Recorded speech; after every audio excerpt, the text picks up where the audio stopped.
ऐतिहासिक कथांमुळे हिंदीचा छोटा पडदा नेहमीच गाजला आणि आता पुन्हा एकदा कलर्स वाहिनीवर सम्राट अशोक यांच्या जीवनावर चक्रवर्तीन सम्राट अशोक ही मालिका लवकरच पाहायला मिळणार आहे। आणि महत्त्वाचं सांगायचं म्हणजे या मालिकेत मराठी अभिनेत्री पल्लवी सुभाष ही अशोकाच्या आईच्या भूमिकेत दिसणार आहे।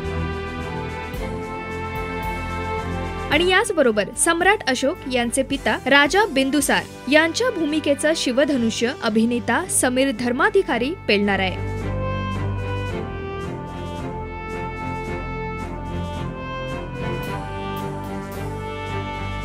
कलर्स चॅनलवर अशा भव्य दिव्य मालिकेत समीर धर्माधिकारी आणि पल्लवी सुभाष यांसारख्या कलाकारांमुळे हिंदीला नक्कीच 4 चांद लागलेत। पुन्हा एकदा हिंदीच्या छोट्या पडद्यावर मराठी कलाकारांबरोबरच ऐतिहासिक काळ आता आपल्याला अनुभवता येणार आहे।